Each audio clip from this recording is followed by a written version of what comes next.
Capítulo 21. George Sprances llegó a Demetrias bajo un brumoso sol de media mañana. El pequeño puerto tenía el silencio de la ocupación, su bahía brillaba con un tono gris amarillento a través de la luz filtrada por el humo, mientras numerosas galeras venecianas se mecían ancladas, con los estandartes de San Marcos ondeando débilmente en la brisa marina. Los muelles habían cambiado el fragor de la batalla por el estruendo de la jornada laboral. Las cuerdas crujían bajo tensión, los marineros gritaban órdenes en media docena de idiomas, las cajas caían ruidosamente sobre los tablones. Los infantes de marina venecianos patrullaban en formaciones dispersas, vigilantes, tranquilos, su presencia una silenciosa afirmación de control. En tierra, el almirante Alvise Loredan esperaba flanqueado por un grupo de oficiales. Su figura era esbelta y angulosa, con una armadura desteñida por el sol, y apoyaba una mano ligeramente en el pomo de su espada. A su lado estaba el cardenal Francesco Condulmer, con la túnica cubierta de polvo del viaje. El manto rojo del cardenal contrastaba con los edificios apagados y manchados de humo. A pesar de la mugre de la campaña que ambos hombres llevaban, saludaron a George con sonrisas ensayadas. George inclinó la cabeza en señal de respeto, primero hacia Loredan, luego con una reverencia más profunda hacia el cardenal, y ofreció los saludos formales del emperador Constantino. Demetrias es suyo, mesere, dijo George en un italiano fluido y con voz educada. Nos alegra encontrarlo en manos cristianas.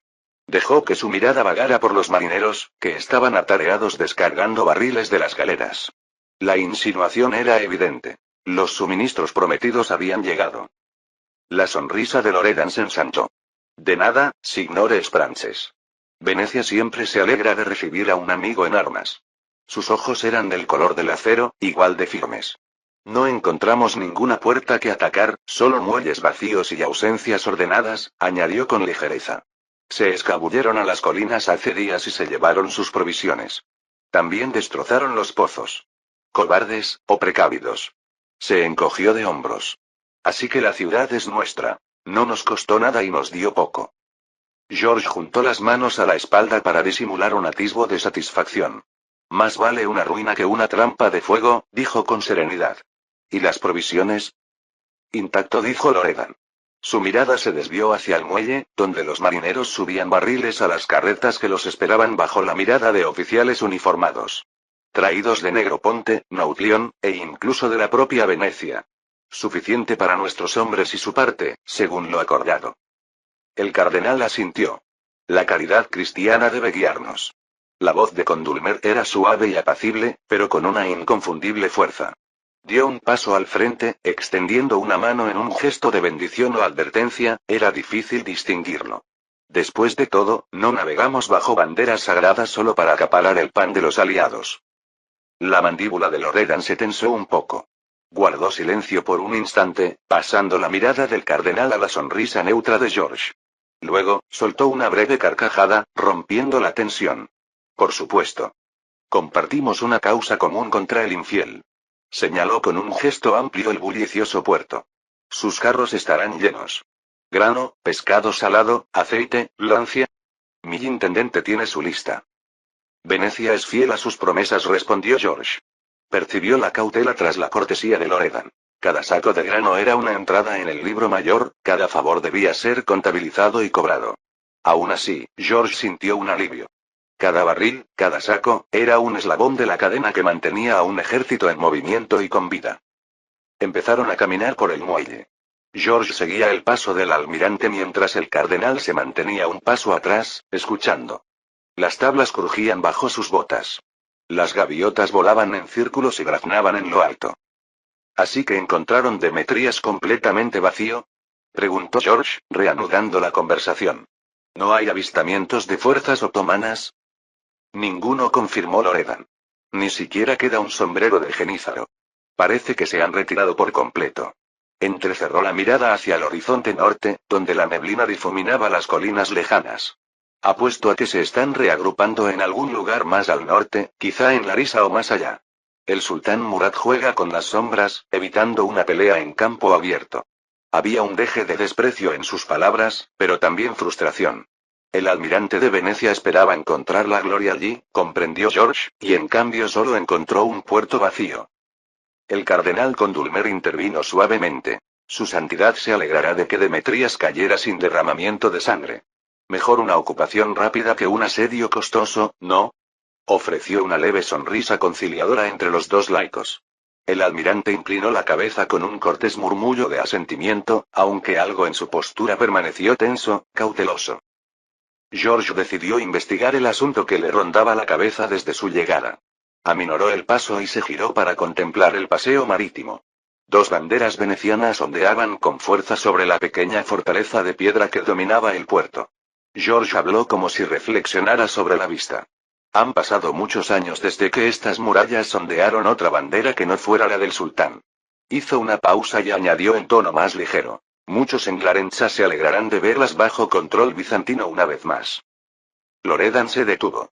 La mirada del almirante se agudizó y su sonrisa se desvaneció. Bajo el león alado, por ahora, corrigió con voz fría. Venecia aseguró esta ciudad y su seguridad. El león de San Marcos vigila aquí. Su mano enguantada se tensó sobre la empuñadura de su espada. El cuero crujió suavemente. Una gaviota cercana graznó y se alejó aleteando, rompiendo el repentino silencio. George sintió el corazón en la garganta. Forzó un gesto de asentimiento tranquilo, como si concediera algo sin importancia. Por supuesto. Por ahora, repitió con voz serena. Estamos agradecidos por la protección de Venecia. Podía sentir el aire entre ellos, tenso como la cuerda de un arco. El cardenal Condulmer se aclaró la garganta con suavidad. Lo que importa es que Demetrías por fin está en manos cristianas, dijo, dando un paso al frente con una cordial extensión de manos. La luz del sol iluminaba las motas de polvo que flotaban alrededor de sus mangas carmesí. Todos estamos aquí como aliados. Cuando Dios nos conceda la victoria sobre los infieles, podremos hablar del buen gobierno de estas tierras. Dirigió a Loredan una mirada significativa, atenuada por una leve sonrisa. Unidad, queridos amigos. No debemos permitir que disputas menores nos dividan. Loredan sostuvo la mirada de George un instante más y luego liberó la tensión de su postura con un suspiro. Muy bien, eminencia. Se volvió hacia George e inclinó la cabeza con rigidez. Perdóneme. El calor de la campaña desgasta los modales incluso de los más distinguidos de Venecia. George inclinó la barbilla con cortesía. No hay nada que perdonar. Estos tiempos nos ponen a prueba a todos. Su voz seguía siendo cortés, pero en su interior observó atentamente la reacción de Loredan. Venecia no tenía intención de renunciar a su premio fácilmente. Todos lo entendían ahora, aunque la cortesía lo disimulara. Un marinero se acercó para informar al almirante que los carros estaban ensamblados y esperaban la inspección de Spranches antes de cargarlos. Loredan lo despidió con un gesto. Un asunto más, le dijo a George. Nuestra flota no se quedará aquí mucho tiempo. La armada otomana sigue bloqueada, quizás en Tesalónica o más al este. Tenemos la intención de navegar al norte, hacia el Golfo de Tesalónica, en breve, para cortar cualquier escape por mar y estar más cerca de sus próximos objetivos. George inclinó la cabeza. El emperador Constantino se alegrará de oírlo. Planea marchar con el ejército hacia Larisa inmediatamente. Encontrarnos en el Golfo Termaico nos permitirá coordinarnos al acercarnos a Tesalónica. Así es, afirmó el cardenal. Esperaremos la correspondencia de su majestad a medida que avancen. Avisen y la flota se reunirá cuando sea necesario. Su mirada se cruzó con la de George, y el bizantino percibió apoyo y astucia en ella. Nuestra fuerza reside en la cooperación. Debemos mantenernos informados. De acuerdo. George sintió el peso de las palabras del cardenal. Mantén a tus aliados cerca y cautelosos, pensó. Le comunicaré todo directamente a su majestad. Y en su nombre, les agradezco a ambos las provisiones y la rápida actuación aquí en Demetrías. Hubo reverencias corteses por todos lados. Loredan extendió la mano para estrechar los antebrazos, en una demostración de igualdad, con un apretón casi de prueba. George resistió la presión y esbozó una sonrisa comedida. Buen viaje, almirante. Y a usted, embajador, dijo Loredan, soltándole el brazo. Nos volveremos a ver pronto, ojalá en circunstancias más memorables. Un atisbo de humor irónico le asomó a los labios, como si dijera que prefería reunirse entre cañonazos que en mesas de conferencias. El cardenal levantó la mano en señal de bendición mientras George retrocedía. Que Dios guíe su camino, Sir Sprances. Rezaremos por el éxito del emperador. Por su gracia, respondió George. Con un último asentimiento, se dio la vuelta y se dirigió hacia el caballo que lo esperaba. Sintió las miradas de ambos hombres clavadas en su espalda mientras se alejaba. Cruzando el polvoriento muelle, George dejó escapar un suspiro lento que no se había dado cuenta de que estaba conteniendo. Tenía los hombros tensos. La reunión había ido tan bien como se esperaba. Algo de tensión, sí, pero ninguna ruptura abierta. Había obtenido los suministros y una promesa tentativa de apoyo continuo. Aún así, el encuentro lo inquietó. Miró hacia atrás una vez. El almirante Loredan ya se alejaba, labrando nuevas órdenes a sus hombres, mientras el cardenal Condulmer miraba al mar con las manos juntas como si rezara. Al anochecer del día siguiente, Jorge regresó al campamento de Belestino. La ciudad en ruinas cobraba vida bajo el dominio imperial. Las hogueras titilaban entre las chozas de piedra sin techo y las ollas. Dentro de la tienda de guerra, instalada a las afueras de la ciudad, el emperador Constantino esperaba con el general Andreas. Una solitaria linterna de aceite proyectaba un tenue círculo dorado sobre una mesa de madera cubierta de mapas. Constantino levantó la vista al entrar Jorge, con el polvo aún adherido a sus botas y su capa de viaje. El rostro del emperador, delgado y bronceado por la marcha, estaba tranquilo pero expectante. Bienvenido de nuevo, George, dijo Constantine en voz baja. Permanecía de pie con las manos apoyadas en la mesa, en una postura de tensión controlada. Incluso en reposo, se percibía una energía contenida bajo su cansancio. Andreas, que se cernía a su lado, le dedicó un breve gesto de saludo. Las sombras se dibujaban en el rostro del anciano general. George hizo una reverencia. Su Majestad. General. La luz de la linterna le marcaba el sudor de la frente. La reunión en Demetrías salió, tan bien como cabía esperar. La mirada de Constantino se dirigió a la cartera y luego a George. Dime. George comenzó a informar, con un tono mesurado y objetivo, aunque su corazón aún latía con fuerza por la delicada diplomacia. Los otomanos ya habían abandonado a Demetrías, sin una sola escaramuza. Loredan se ha hecho cargo de la ciudad. Nos proporcionaron los suministros según lo acordado, y hemos empezado a distribuirlos a los intendentes. Andreas dejó escapar un leve suspiro de alivio. Había estado de pie con los brazos cruzados. Ahora los descruzó, inclinándose hacia adelante. Bien. Los hombres no marchan lejos con el estómago vacío. Constantino asintió agradecido. Bien hecho, George. Nos habría costado mucho seguir adelante sin esos suministros. La voz del emperador era baja y sincera, pero aún se percibía cierta preocupación. ¿Qué tal se veía Loredan? ¿Dispuesto a cooperar? George dudó un instante, recordando la mirada acerada del almirante. Cooperativo, sí, pero muy propio del veneciano. No regala nada. Sostuvo la mirada de Constantino. Dejó claro que Demetrías está bajo la protección de Venecia. Insinuó el legítimo derecho de nuestro imperio, y se irritó. Constantino tensó la mandíbula. Andreas masculló una maldición en voz baja. El emperador intercambió una mirada cómplice con su general. Ya lo esperábamos. George extendió las manos en un gesto tranquilizador. El cardenal Condulmer intervino antes de que la situación se caldeara demasiado. Parece decidido a mantener esta alianza en marcha. Gracias a su mediación, acordamos dejar las disputas a un lado hasta después de la guerra. Andreas resopló suavemente. Después de la guerra, cuando sin duda nos presionarán para que les demos tierras de todos modos. Constantine levantó una mano, apaciguando la frustración de Andreas. Una batalla a la vez. Al menos el cardenal mantiene a Loredan bajo control por ahora. Se volvió hacia George. ¿Han dicho algo sobre su próximo movimiento? ¿Se ceñirán al plan? Sí, Majestad.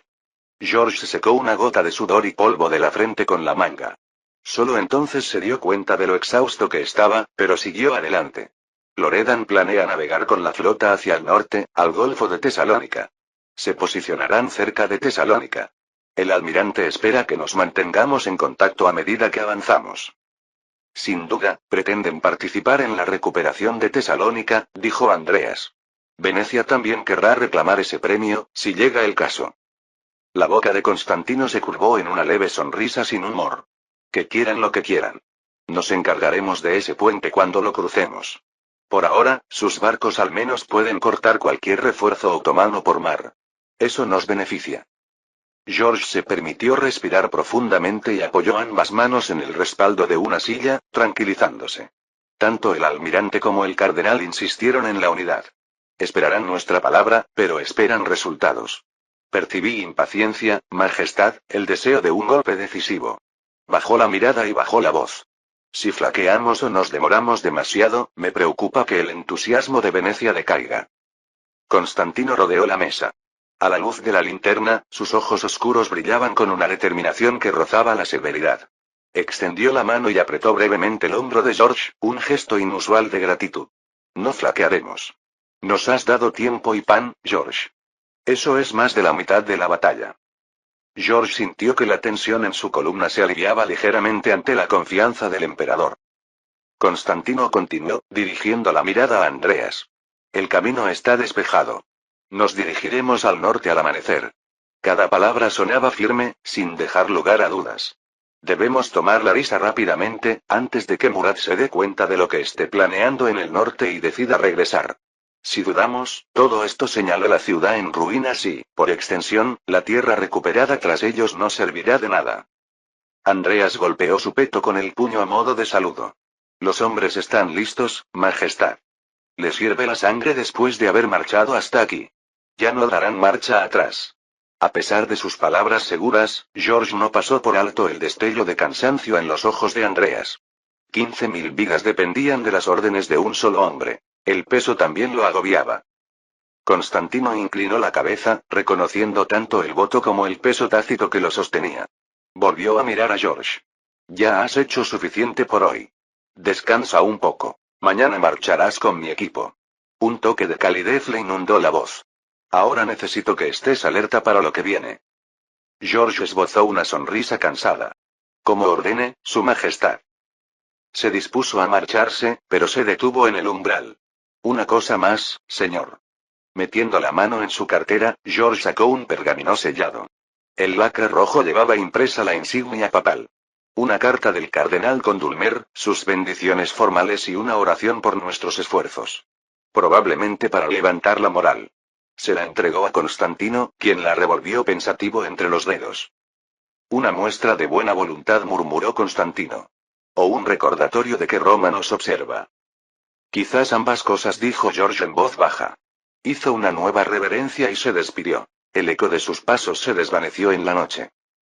Constantino permaneció junto a la mesa, dándole vueltas a la carta sellada. Andreas se acercó, bajando la voz. Sprances lo hizo bien. Pero tiene razón, los venecianos no nos pagarán eternamente. Debemos estar preparados para que pronto vean por sus propios intereses. Constantino asintió distraídamente. Ya lo están, Andreas. Loredan miró a Demetrias como un comerciante que evalúa una presa. Mirará a Tesalónica aún más. Dejó la carta. Pero ya nos preocuparemos por su precio más tarde. Primero, Larisa. La voz del emperador se endureció al pronunciar el nombre de la ciudad. Andreas, siempre sensible a los cambios de humor de Constantino, estudió el rostro de su señor. Será una lucha dura, dijo en voz baja. La mano de Constantino se cerró en un puño sobre la mesa, con los nudillos blancos. Lo sé. Por un instante, perdió la compostura. El cansancio y algo parecido a la tristeza se reflejaron en su rostro. Pensar lo que ha soportado esta tierra, pasamos por campos de ceniza y tumbas. Y aún arderán más antes de que esto termine. Andreas posó una mano áspera sobre el antebrazo de Constantine, consuelo propio de un soldado. Es la única manera, Constantine. No podemos recuperar nuestro hogar sin dolor. Constantino sostuvo la mirada de su general. En ella, Andreas vio reflejada la misma carga que él llevaba, la certeza de lo que el mañana podría costar. El emperador inhaló lentamente y se enderezó. Las placas de su armadura rasparon suavemente.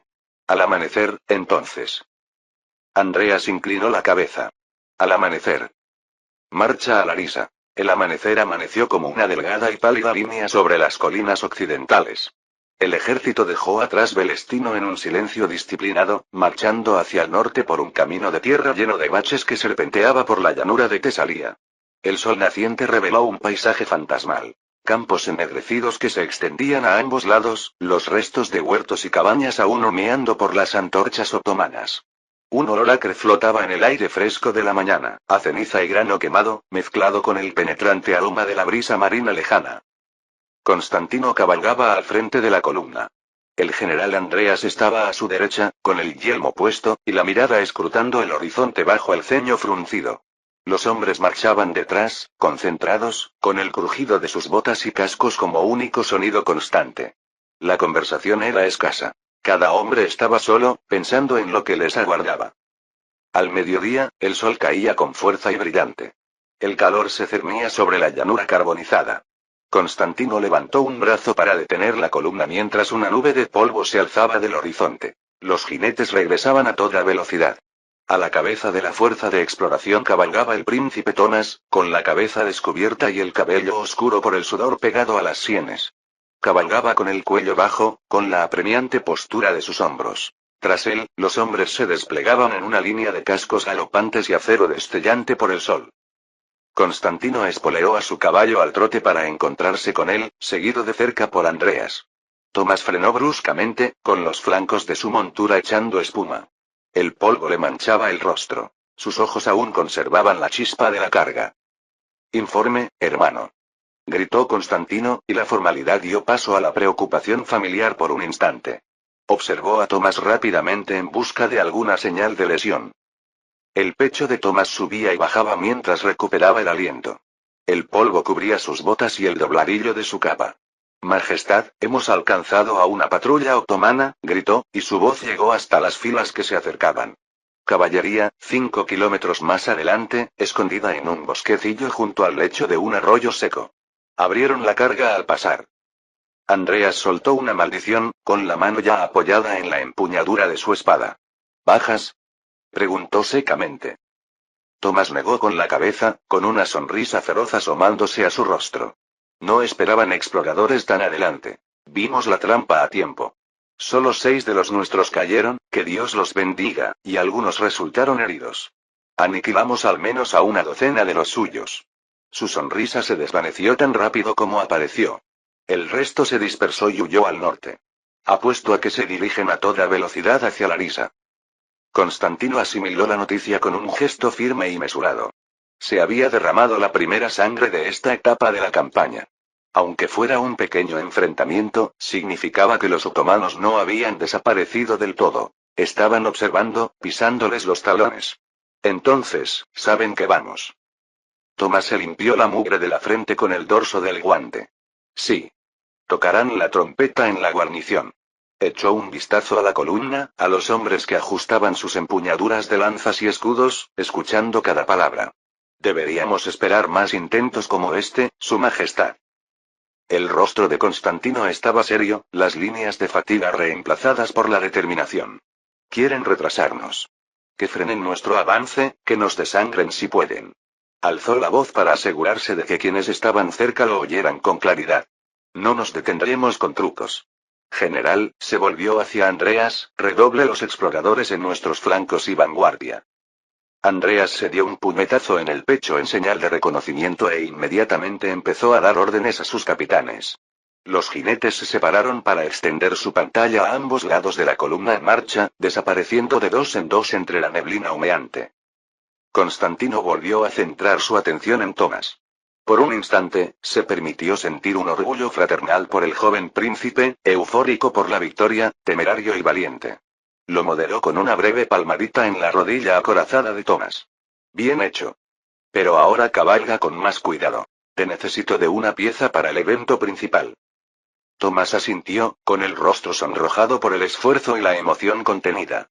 Estaremos listos, hermano. Parecía que iba a decir algo más, pero en lugar de eso, frenó a su caballo para retomar su posición con la vanguardia al frente. Mientras Tomás se marchaba con un ruido de cascos, Constantino regresó a su puesto y levantó el brazo para indicar a la columna que avanzara de nuevo. La marcha continuó, ahora a un ritmo aún más cauteloso. Cada crujido en la lejana línea de árboles atraía miradas recelosas, cada granero en ruinas se convertía en un posible escondite para los enemigos que, ahora bien, demostraban estar siguiéndolos. La estrategia de tierra quemada del sultán Murad era evidente por todas partes. Pasaron junto a un pozo poco profundo junto al camino. Sus piedras estaban ennegrecidas por la brea. Un cuervo muerto flotaba en el agua del fondo. Uno de los ayudantes de Constantino observó con tristeza el veneno, probablemente cadáveres de animales vertidos, e hizo marcar el pozo para advertir a los rezagados. Allí no habría quien saciara la sed. Al tercer día, se acumularon nubarrones en el horizonte al final de la tarde, cubriendo la llanura con una penumbra inquietante. El calor opresivo cesó con un repentino y breve chaparrón que salpicó las cenizas, convirtiendo tramos del camino en lodo negro. El vapor se elevaba en espirales de la tierra húmeda. A través de la bruma húmeda, finalmente emergieron las murallas de Larisa. Constantino hizo un alto en una colina que dominaba la ciudad. Las últimas gotas de lluvia resbalaban por su capa al desmontar. Ante él, al otro lado de una amplia extensión de campos pisoteados, se extendía la antigua ciudad de Larisa. Sus alrededores estaban oscuros y silenciosos. Gran parte de la ciudad, fuera de las murallas de la ciudadela, había sido incendiada, reducida a escombros humeantes. Pero en el corazón de Larisa se alzaba una formidable ciudadela de piedra, rodeada de altas murallas de piedra desgastada por el tiempo que aún desafiaban el paso de los siglos. Las torres puntuaban las murallas a intervalos, e incluso desde esa distancia, Constantino podía ver el destello de cascos y picas a lo largo de las almenas. La bandera otomana, un estandarte carmesí con una media luna blanca, ondeaba desafiante sobre la torre de la puerta principal. Andreas se acercó a Constantino, se quitó el yelmo y se limpió una mancha de hollín de la mejilla. Juntos inspeccionaron la fortaleza enemiga. Los soldados murmuraron al avistar también a su objetivo. Larisa no parecía abandonada ni fácil de intimidar. Estaba despierta y erizada, como una bestia que retrocedía hacia su guarida, esperando con los dientes al descubierto. Está intacta, observó Andreas en voz baja. Han quemado todo a su alrededor, pero la ciudadela sigue lista. Señaló hacia el muro oeste. ¿Ves? Terrenos nuevos. Han apuntalado las secciones débiles. Han estado ocupados, murmuró Constantino. Capítulo 22. Smederovo, principios de junio de 1434. La única luz en la pequeña capilla provenía de un trío de velas de cera de abeja sobre el altar. El emperador Segismundo se arrodilló sobre las frías losas ante ellos, con las manos tan apretadas que el cuero de sus guanteletes crujió. El aire estaba cargado con la tenue dulzura del incienso gastado de los ritos de la noche anterior, mezclado con el olor a piedra húmeda de las murallas de la fortaleza. Sobre él, un icono pintado de la Virgen con el niño titilaba a la luz de las velas. Segismundo inclinó la cabeza, con el cabello plateado cayendo hacia adelante, y dejó que el silencio se instalara en sus huesos. En ese silencio, casi podía olvidar el peso de la corona y la espada. Era simplemente un hombre mayor que necesitaba la atención de Dios. Le dolían las rodillas contra el duro suelo, un sordo recordatorio de sus años. Segismundo murmuró una oración en latín en voz baja. Señor, pensó, he cometido errores costosos a tu servicio. Concédeme sabiduría y fuerza ahora. Como si fuera una señal, un cauteloso golpe resonó en la puerta de la capilla. Segismundo se enderezó e hizo un gesto al joven guardia húngaro que se asomaba. Majestad, el consejo se reúne, dijo el hombre en voz baja. Segismundo echó un último vistazo al icono, el rostro de la Santa Madre medio en sombras, ilegible, y salió de la capilla, listo para revestirse de nuevo con el manto del emperador. Se reunieron en una cámara contigua al gran salón de Smederevo, alrededor de una pesada mesa de roble cubierta de mapas y carboncillos. La luz del amanecer se filtraba por una estrecha rendija, iluminando las motas de polvo sobre los rollos de pergamino. El ambiente era serio. El rostro de cada hombre se veía contraído por la certeza de que el festín y la celebración habían terminado. Ahora llegaba la hora de tomar una decisión. Segismundo se sentó a la cabecera de la mesa, saludando con la cabeza. El déspota Ura Branković se sentó a su derecha. La robusta figura del déspota serbio, ataviado con un sencillo chaleco de cuero ese día, contrastaba con el anfitrión de brocado del día anterior. Sus ojos oscuros brillaban con una inquietante determinación. A la izquierda de Segismundo estaba el palatino Miklos Garay, austero y de nariz aguileña, tamborileando ligeramente con los dedos en el borde de la mesa. Más abajo, Janos Unyadi, un hombre más joven entre aquellos hombres de barba canosa, de hombros anchos y cota de malla. La mirada penetrante de Unyadi recorría inquieta los mapas, como si ya explorara los caminos. El príncipe Fruzín de Bulgaria estaba cerca de la ventana. Había regresado la noche anterior de Albania, y el cansancio en sus ojos delataba largas cabalgatas y escapadas difíciles. Un puñado de otros oficiales, capitanes húngaros y checos, y un abanderado alemán, se agrupaban respetuosamente en los márgenes de la sala y permanecían en silencio a menos que se les llamara. Nadie hablaba. A través de los muros de piedra se oían los sonidos apagados de un ejército reuniéndose. Caballos resoplando, ruedas de carro crujiendo, gritos lejanos de sargentos organizando las filas. Esto hacía que el silencio se hiciera aún más intenso. Segismundo apoyó las manos enguantadas sobre la mesa. Mis señores, comenzó en voz baja, ha llegado la hora. Cabalgamos hacia el sur como un solo ejército. Hablemos ahora de nuestra ruta y propósito, para que, una vez que abandonemos estas murallas, marchemos sin disputas ni confusión. Miró a Hunyadi y asintió levemente. Hunyadi dio un paso al frente. Sin ceremonias, apartó un mapa desplegado de los Balcanes, con una daga en cada esquina. Majestad, dijo, le recomiendo encarecidamente que no nos demoremos en ningún asedio. La velocidad es crucial, ahora más que nunca. Movió un trozo de carbón por el mapa, trazando una línea gruesa a lo largo del curso del río Morava. Desde Smederevo, seguimos el valle del Gran Morava en línea recta hacia el sur. Nia está en nuestro camino. El carbón se detuvo en una ciudad marcada junto a un afluente. Pero en lugar de cercar Nia, la rodeamos. Un asedio allí podría costarnos semanas y hombres que no podemos prescindir. Una pausa mientras el consejo absorbía la urgencia calculada. Garay se aclaró la garganta. Los ojos entornados del palatino se dirigieron a Segismundo en busca de permiso para responder, y el emperador asintió levemente. Hunyadi, comenzó Garay con voz cortante pero serena, pasar por Nia significa dejar una guarnición otomana intacta en nuestra retaguardia. Todos recordamos lo que ocurrió cuando dejamos enemigos atrás en Nicópolis. Su rostro se ensombreció. ¿No deberíamos asegurar Nia para mantener nuestras provisiones y nuestra ruta de retirada a salvo? Un murmullo de asentimiento provino de uno de los capitanes mayores, cerca del fondo del salón. Sigismund sintió el rebrote de viejas heridas, de nuevo Nicópolis, siempre a flor de piel. Respiró hondo.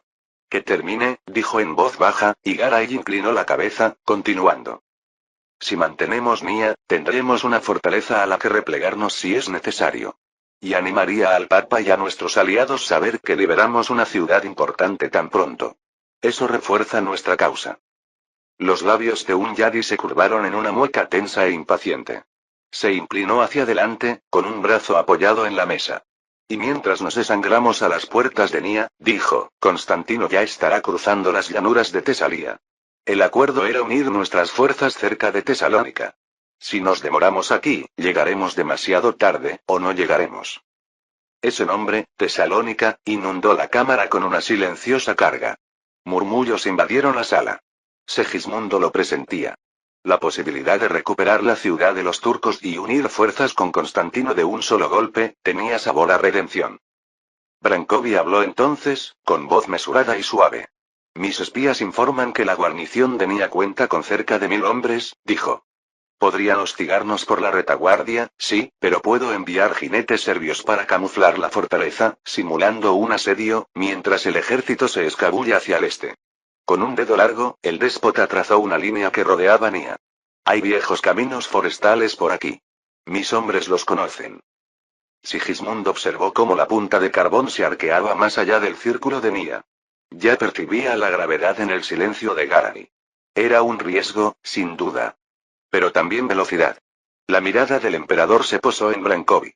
¿Confías en que tus guías puedan guiar al ejército por esos senderos con rapidez? Preguntó. Brankovi asintió. Los hemos usado durante generaciones para evadir las patrullas fiscales turcas. Si nos movemos con fuerza, Nia nunca nos verá. Hubo una pausa mientras Sigismund sopesaba el mapa y las promesas que contenía. Hunyadi dio un paso al frente. Si sorteamos Nia y Skopje, podríamos adentrarnos en el valle del Vardar antes de que Murat comprenda completamente nuestro movimiento. Y si somos lo suficientemente rápidos, enlazaremos con Constantino antes de que el sultán pueda separarnos. Garay juntó las palmas de las manos. Evitando Nia, que así sea, pero Skopje, negó con la cabeza lentamente. Skopje no es un pueblo. Es la capital provincial otomana. Estaremos en territorio enemigo, sin una fortaleza a nuestras espaldas. Cada legua que avance duplica el peligro si debemos retirarnos. Un silencio siguió a sus palabras. La verdad se apoderó de él. El príncipe Fruzin tragó saliva y miró con inquietud a Hunyadi. Incluso Brankovi frunció el ceño. Segismundo exhaló por la nariz. Era dolorosamente consciente del abastecimiento y la retirada. En Nicópolis, décadas atrás, cruzados demasiado entusiastas habían ido demasiado lejos, confiando en el valor en lugar de la logística, y se encontraron atrapados. No repetiría esa locura a la ligera. Otro recuerdo lo aguijoneó. La vacilación y el exceso de precaución en otras ocasiones, que habían costado oportunidades. En la guerra, como en la política, a veces había que arriesgarse. Sintió todas las miradas puestas en él, esperando su decisión. El emperador se irguió cuán alto era, con su armadura tintineando levemente. Lord Garay tiene razón en que debemos ser conscientes del suministro, dijo Segismundo lenta y claramente. No podemos vivir solo del valor. Sin embargo, y aquí logró esbozar una leve sonrisa sardónica, si pasamos el próximo mes intentando capturar todos los castillos desde aquí hasta el Egeo, el sultán sin duda tendrá tiempo de acorralarnos. Recorrió con la mirada el consejo. Nuestra cruzada no se reunió para que pudiéramos sentarnos a sitiar muros de piedra. Vinimos a asestar un golpe al corazón otomano. Brankovi asintió con un solo gesto. Un yadi alzó la barbilla con orgullo. Segismundo apoyó una mano en el antebrazo de Garay en un gesto tranquilizador. Miklos, entiendo tu cautela. Créeme, siento su peso. Su mirada se cruzó con la del palatino. Pero considero que la velocidad nos ofrece la mejor esperanza. Ni a la rodearemos. Y Skopje, no la sitiaremos. Tomaremos la ruta al este de las llanuras de Skopje, hacia el valle del Vardar. Señaló un punto en el mapa más allá de Skopje. Si la suerte nos acompaña, el enemigo no estará seguro de nuestro objetivo hasta que estemos bien al sur. Algunos de los veteranos comandantes intercambiaron miradas, sopesando la decisión. Finalmente, Garay inclinó la cabeza, cediendo ante su soberano. Como quiera, Su Majestad, dijo en voz baja. Encontraremos los medios. Segismundo apretó el hombro del anciano con aprecio y luego miró al déspota serbio. Ura, tu conocimiento de estas tierras es fundamental. Enviarás guías con la vanguardia para la circunvalación de Nia y la ruta hacia Kumanovo. Brankovi se dio un puñetazo en el pecho. Por supuesto. Mis exploradores están listos. Conocen cada sendero de cabras y de pastores. Avanzaremos tan rápido como fluye el Morava. Partieron de Smederevo justo después del amanecer 2 días después, como habían acordado. Las puertas de la gran fortaleza se abrieron con un crujido, y la hueste cruzada se desbordó como un río desbordado. Cascos y botas revolvían el camino fangoso que conducía desde el castillo hasta las orillas del Morava. Mientras cruzaban un puente bajo de madera sobre un brazo del Morava, Segismundo miró hacia atrás una vez. En las murallas de Smederevo, un grupo de figuras observaba su partida. Sirvientes, ciudadanos, Irene, la pálida esposa de Brankovi, aferrada a un chal, y algunos sacerdotes de la casa del déspota alzando cruces en señal de bendición. Segismundo levantó la mano enfundada en una malla en señal de saludo. Detrás de Irene, divisó la esbelta figura de Katarina, la hija recién casada de Brankovi, agitando un pañuelo, probablemente para su esposo Ulrico de Celje, quien cabalgaba en algún lugar del séquito del emperador. El gesto de la joven fue valiente, pero incluso desde la distancia, Segismundo percibió la preocupación en él. Se dio la vuelta. Que no enviude tan pronto, pensó con tristeza. Que ninguna de estas almas esperanzadas vea a sus esposos y padres caer bajo la espada. Era tanto una oración como un pensamiento. Día a día, la hueste avanzaba hacia el sur a lo largo del Morava. Pasaron por aldeas y granjas a lo largo del valle del Morava, aún bajo el dominio de Brankovi, por lo tanto, amigables. Las familias campesinas salían tímidamente de sus casas para ver pasar la larga columna. Segismundo solía cabalgar a paso moderado cerca de las primeras filas, por lo que era uno de los primeros que veían los aldeanos. Una y otra vez, presenciaba una escena similar. Un anciano o una madre reconocían los estandartes cruciformes de los cruzados y caían de rodillas junto al camino, sosteniendo un icono pintado a mano o una cruz de madera. Algunos lloraban abiertamente, de alegría, de miedo o de ambos, era difícil saberlo. El rumor se adelantó al ejército. El emperador y los cristianos habían llegado. Al 6.º día, entraron en una campiña marcada por la guerra. Armazones de madera carbonizada sobresalían de las granjas ennegrecidas. El hedor a humo viejo y podredumbre impregnaba el aire húmedo. En una aldea, no quedaba nada más que cenizas y algunos muros desmoronados. El hedor a osario alertó a la columna incluso antes de que vieran el primer granero derrumbado. En su umbral manchado de hollín yacían los cadáveres de 2 bueyes, medio devorados por carroñeros. Una docena de grandes buitres negros alzaron el vuelo al acercarse los cruzados, aleteando hacia los árboles cercanos con ásperos silbidos.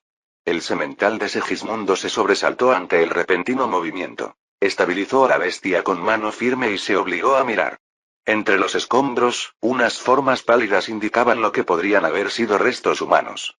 Retazos de tela tejida enganchados en un poste de la cerca ondeaban débilmente bajo la llovizna. Una terrible pesadumbre se apoderó de los hombres al atravesar aquella ruina silenciosa. Muchos se persignaron. Un joven caballero húngaro detrás de ellos se quitó el yelmo en señal de respeto a los muertos y murmuró: «Por Dios. Haremos que esos cabrones paguen por esto». Algunos soldados cercanos gruñeron en señal de asentimiento.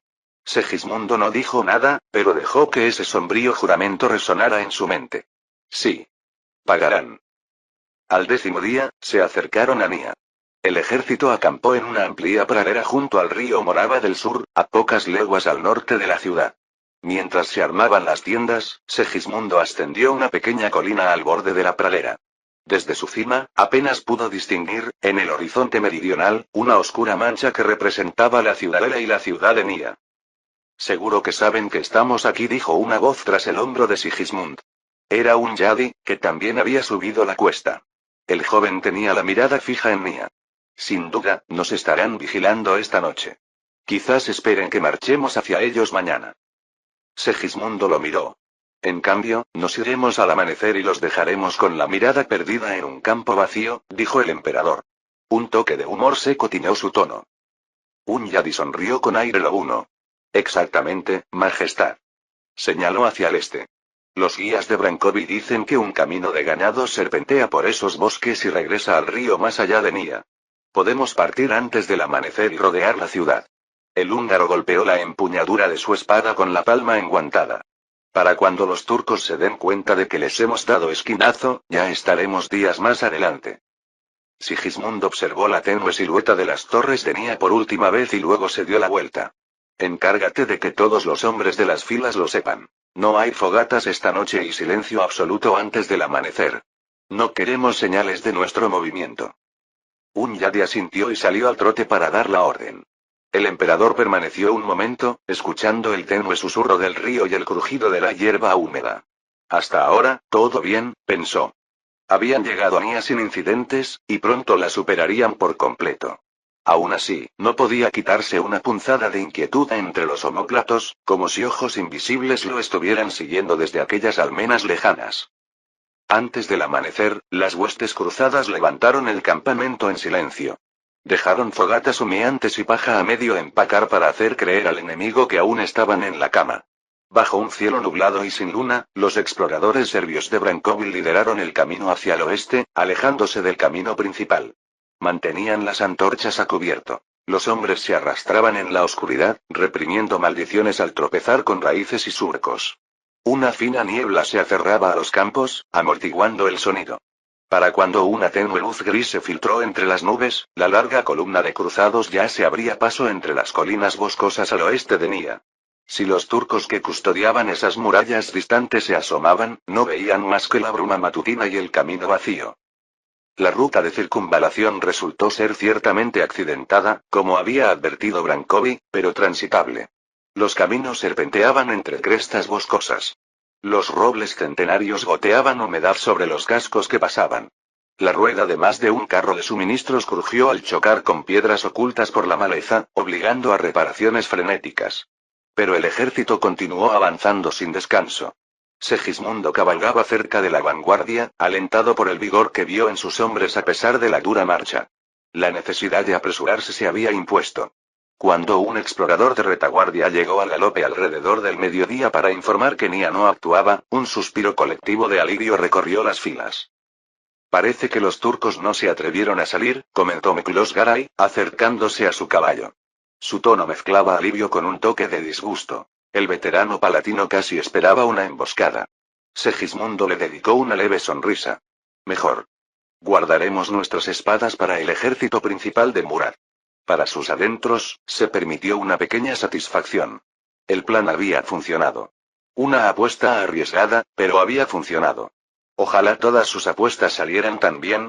Siguieron las aguas del Morava del Sur, adentrándose cada vez más en tierras que llevaban mucho tiempo bajo el yugo del sultán. Las aldeas eran cada vez más escasas y cautelosas. Un día, los exploradores trajeron a un granjero demacrado que les había hecho señas con cautela junto a un molino en ruinas. El hombre se arrodilló temblando ante la comitiva montada de Segismundo, no de asombro, sino de terror. A través de un intérprete, suplicó que su familia no pretendía hacerles daño a los cruzados y que se habían escondido en el bosque al enterarse de su llegada. Temían represalias de los turcos si los veían ayudando a los soldados cristianos. Segismundo desmontó y con cuidado ayudó al granjero a ponerse de pie, asegurándole que no sufrirían ningún daño quienes no se opusieran.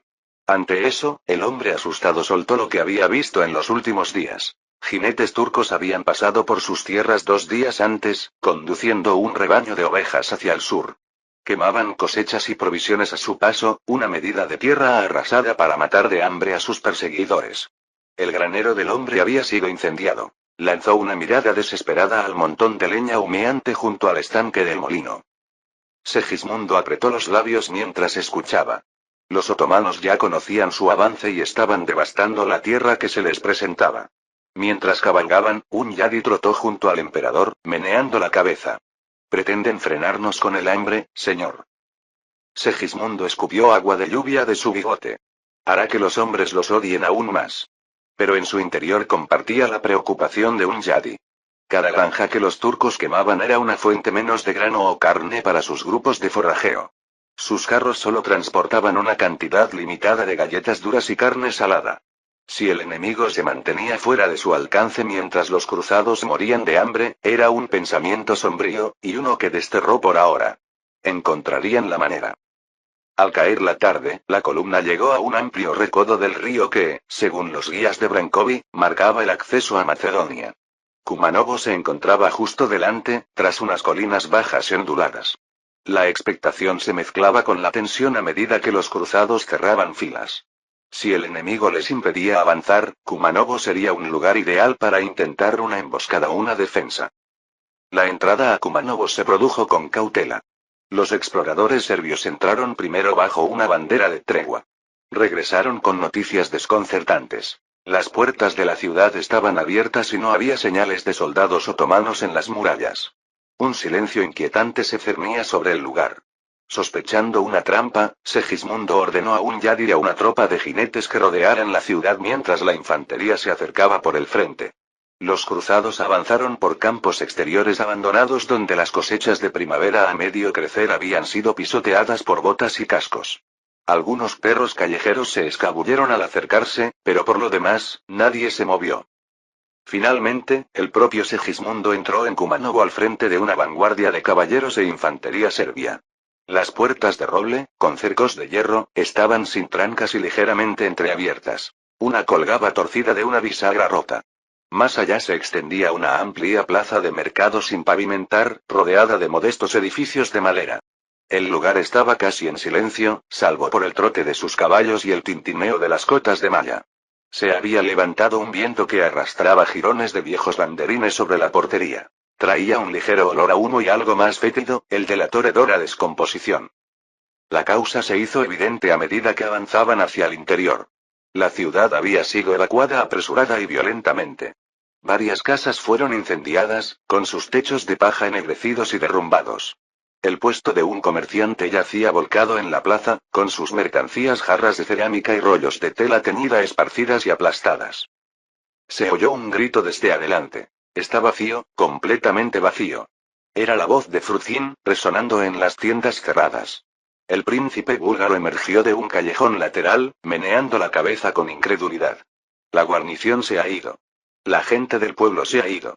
Aquí solo quedan fantasmas. Sigismund se unió a él, seguido de Garay y Brankovi.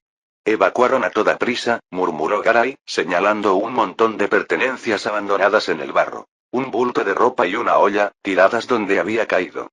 Las moscas zumbaban a su alrededor, sugiriendo un derrame, o algo peor. Probablemente entraron en pánico cuando supieron que Nia no nos detuvo.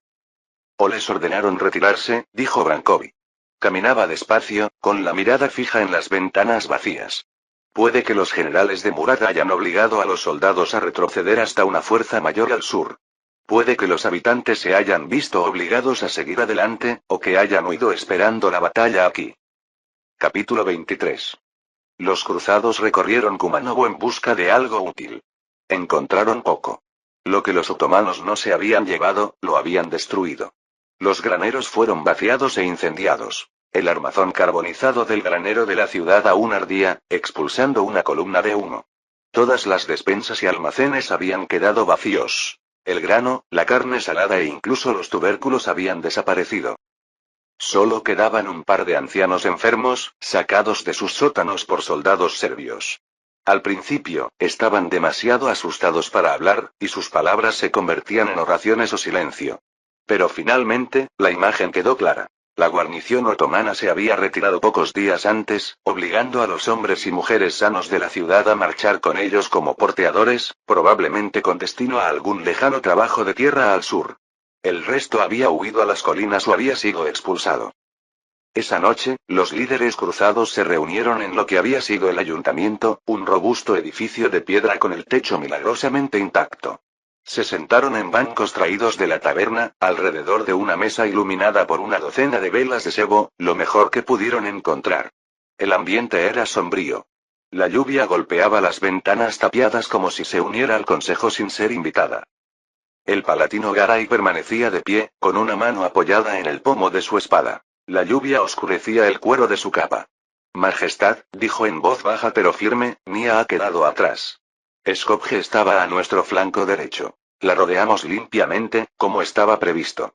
Pero nuestras líneas de suministro se están desvaneciendo rápidamente. Los exploradores solo informan de campos quemados y graneros vacíos en kilómetros a la redonda. Los otomanos han devastado la tierra. Hizo una pausa, entrecerrando los ojos. Si racionamos estrictamente, podríamos extender los carros hasta una quincena. No más. La contundente evaluación se asentó como plomo en la habitación. A la luz de las velas, los rostros se veían demacrados. Un capitán húngaro mordisqueaba distraídamente un trozo de pan duro, como si cada migaja fuera una oración. Segismundo juntó las manos, recorriendo el surco de una vieja cicatriz a lo largo de sus nudillos. Tenemos la ciudad de Veles más adelante, dijo en voz baja. Está a orillas del Vardar. Quizás encontremos un almacén de grano en pie. O una forma de reabastecernos por río, si hay tierra amiga lo suficientemente cerca. Él sabía que no, pero dejó la esperanza en el aire. Brankovic se aclaró la garganta. Veles es una ciudad comercial, dijo. En tiempos mejores, sus mercados rebosaban de pescado de río y trigo macedonio. No necesitó decir el resto. La duda ya se notaba en su voz. Fruzin soltó una risa seca. Dijimos lo mismo de Kumanovo. Pensamos que quizá los almacenes estaban ocultos o que la guarnición dejó algo. Negó con la cabeza. Nos equivocamos. ¿Por qué sería diferente Veles? Porque los alcanzaremos antes de que lo destruyan todo, respondió un yadi con un toque de fuego en la voz. Si nos esforzamos al máximo, podríamos llegar a Veles en 3 días. Puede que los hombres del sultán no esperen que lleguemos tan rápido después de esto. Señaló la desolada ciudad que los rodeaba. El palatino Garay dio un sorbo a su cerveza y la dejó con un ruido sordo. Si llegamos medio muertos de hambre y exhaustos, ¿qué pasa entonces? Dijo. Murat sabe exactamente dónde estamos y a dónde vamos. Nos está atrayendo, desangrándonos de provisiones, tiempo y fuerzas. Tarde o temprano, tendremos que decidir. Seguir adelante o, no terminó la frase. Siguió un tenso silencio. Retirarse era un anatema para los caballeros en cruzada, una admisión de derrota. Sin embargo, Segismundo sabía que Garay solo había expresado lo que otros temían en privado. El emperador sintió el peso de sus miradas sobre él, esperando una dirección. Estaba cansado y, por un momento, deseó poder simplemente cerrar los ojos y dejar que alguien más decidiera. Pero no había nadie más. Solo estaba él, como había sido en tantas batallas anteriores. Se irguió. Aún no nos morimos de hambre, dijo con firmeza. Ni estamos perdidos. Veles es nuestro próximo objetivo, y lo tomaremos, o lo que quede de él. Más allá de Veles, Tesalónica está a menos de 10 días de marcha. Nuestro objetivo está cerca. Dejó que las palabras se asentaran y luego añadió, en voz más baja pero más aguda. Y Murad no es tonto. Puede que queme aldeas para retrasarnos, sí, pero no reducirá todo a cenizas entre aquí y Tesalónica. ¿Sabe lo que les pasa a los sultanes que solo heredan ruinas? Algunos de los presentes intercambiaron miradas al respecto. Sigismund sostuvo entonces la mirada de Garay. Seguimos adelante. A Murad le gustaría mucho que nos retiráramos ahora, con las manos vacías y avergonzados. No le complaceremos. Garay esbozó una leve sonrisa, alzando su copa en señal de reconocimiento. Un yadi se golpeó el peto con el puño enfundado en malla. El emperador dice la verdad. Nos saciaremos de una forma u otra, si no con grano, al menos con la victoria. Algunos hombres golpearon la mesa o murmuraron su asentimiento ante el fuego del joven guerrero. Sigismund se permitió una leve sonrisa. La confianza de un yadi era contagiosa, y se alegró de ello, aunque solo fuera para animar a los demás. Descansen un poco esta noche, caballeros, concluyó Segismundo, suavizando el tono. Mañana cabalgamos al amanecer. Veles espera. Al disolverse el consejo, tocó el brazo de un yadi. Acompáñenme un momento, Janos. Los dos salieron a la llovizna. La noche había caído por completo. Las nubes cubrían la luna en un cielo oscuro como la pizarra. Unas cuantas antorchas ardían en la plaza, donde centinelas vigilaban los accesos. La mayor parte del ejército estaba acampado a las afueras de la ciudad para pastar mejor y evitar aglomeraciones entre los edificios. Segismundo y un yadi caminaron lentamente hacia la fuente en ruinas. La lluvia perlaba sus capas. Hablaste bien ahí dentro, dijo Segismundo en voz baja. Necesito que mis capitanes estén decididos. Un yadi inclinó la cabeza. Mejor que se preocupen por la batalla que por el pan, señor. MMM. Sigismund pasó una mano enguantada por el desgastado borde de piedra de la fuente. El agua fluyó aquí, quizá calmando la sed de los viajeros en tiempos más felices. Ahora estaba seca. La verdad es que estamos llegando a nuestro límite. Pero debemos fingir lo contrario un poco más. El rostro juvenil de un yadi, a la luz de la antorcha, aún con rastros de infancia bajo la barba incipiente, se endureció. Podemos buscar más comida a medida que avanzamos. Como usted mismo menciona, mi señor, los otomanos no habrían podido arrasar con todos los huertos, con todos los peces que encontraban. Lo dijo como para convencerse a sí mismo. Segismundo lo miró. Había fervor en un yadi, y tal vez un toque del heroísmo fatalista que Segismundo recordaba de aquellos señores franceses de antaño. Lo agarró por el hombro. Tu coraje te honra. Manténlo ardiendo. Los hombres lo necesitarán, sí, cuando llegue el momento. Un yadi apretó el antebrazo del emperador en el apretón de manos del soldado. Lo conseguirán, majestad. Y cuando nos enfrentemos a Murad, tampoco me encontrarán en apuros. Segismundo esbozó una sonrisa sincera, aunque cansada. De eso no me cabe duda. Le apretó el hombro a un yadi una vez más y lo despidió hacia su tienda. Se detuvo un momento bajo la suave lluvia, dejando que las gotas le refrescaran el rostro. Un trueno lejano sugirió que la tormenta podría volver con fuerza. Se estremeció, anhelando de repente la comodidad de un jergón de paja bajo una lancia. Mientras se dirigía a su tienda en las afueras de la ciudad, pasó junto a grupos de hombres apiñados bajo refugios improvisados. Unas cuantas hogueras brillaban con los últimos restos de los muebles rotos de Kumanovo. Las botas del emperador chapoteaban en el barro entre las tiendas. Mantuvo la capucha baja, pues no quería que los hombres se levantaran a saludar con aquel tiempo miserable. La llovizna le había calado hasta los hombros y un escalofrío lo envolvía. Dentro de su tienda, una solitaria linterna proyectaba un tenue círculo dorado. Segismundo despidió a su escudero con un gesto, quien se apresuró a ofrecerle paños secos y vino. El emperador simplemente le dio una palmadita en el hombro al chico y lo mandó a dormir. Solo, Segismundo se dejó caer en un taburete plegable de campamento, con los codos sobre las rodillas. Permaneció así un buen rato, contemplando la llama de la linterna, que temblaba con cada ráfaga de viento que se filtraba por la solapa de la tienda. En las palabras silenciosas y susurrantes que se repetían en su mente. Igual que Nicópolis. Había intentado durante décadas ahuyentar el espectro de aquella calamidad. Había forjado alianzas, reformado ejércitos, fortificado fronteras. Había estudiado el arte de la guerra con más humildad, aprendido de la arrogancia del pasado. Y ahora, allí estaba, un anciano en lo profundo de un territorio hostil, con las líneas de suministro deshilachadas, el enemigo por delante y por detrás. ¿Acaso no había aprendido nada después de todo? Un sabor amargo le llenó la boca. El recuerdo se desplegaba sin piedad.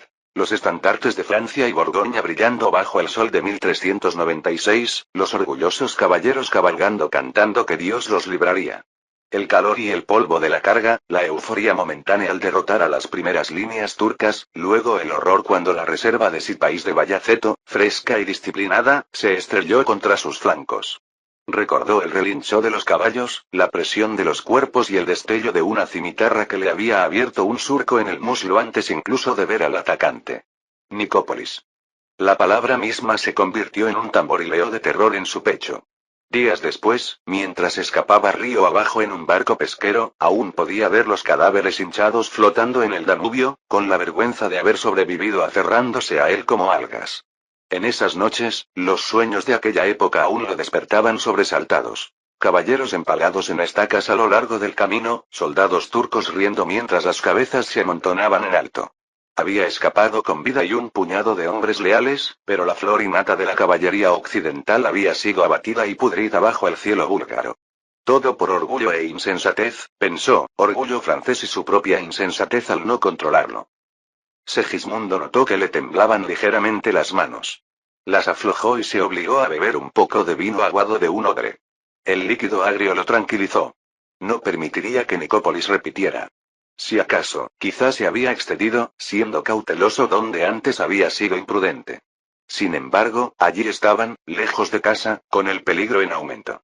¿Basta con precaución, cuando la trampa ya ha saltado? Se preguntó. Los otomanos eran expertos en dejar que el enemigo se extendiera demasiado y luego cortarle la retirada.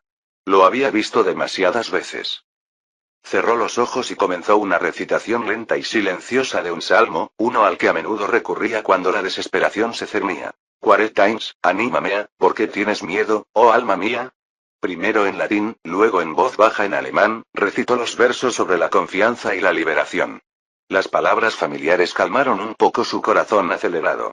Recordó una noche de invierno años después de Nicópolis, cuando se sentó junto al fuego en el castillo de Buda con amigos que habían sobrevivido ese día. Uno de ellos, un caballero alemán con ojos atormentados, había dicho: vivimos para aprender. Tal vez esa fue la misericordia de Dios, dejar a algunos de nosotros vivos, para que no volviéramos a cargar a ciegas. Tal vez así. Y tal vez Dios en su inescrutable sabiduría había dejado a Segismundo vivo ahora, pasados los 60 y todavía portando una espada, para finalmente arreglar lo que había salido mal hace todos esos años. Para el 12º día de campaña, habían llegado a las pequeñas colinas al norte de Veles. Los exploradores habían regresado en sombríos relevos desde el amanecer, cada uno trayendo fragmentos del mismo panorama desolador. El puente ha desaparecido, dijo uno rotundamente. Los otomanos lo destruyeron ellos mismos, añadió otro. Caballería enemiga avistada en la orilla sur. 2 docenas, quizá más. Vigilando.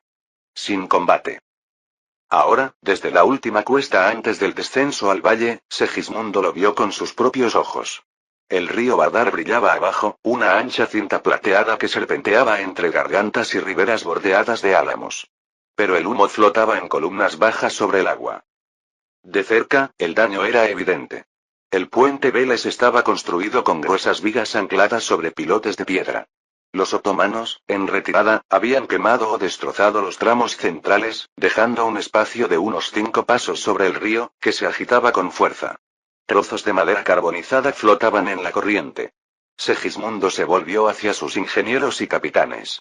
¿Con cuánta rapidez podemos hacer las reparaciones?, preguntó. El maestro Conrad, un ingeniero alemán con los brazos curtidos tras años construyendo fortificaciones de asedio, se rascó la barba.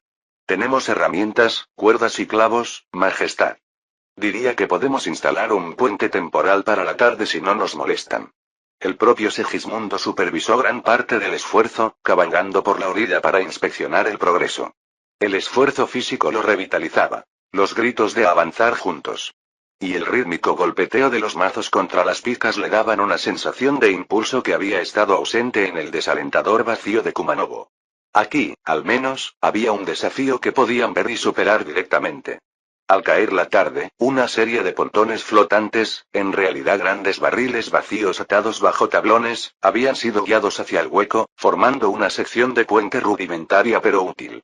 Los soldados vadearon hasta la cintura para colocarlos, mientras otros mantenían tensas las cuerdas desde la orilla cercana.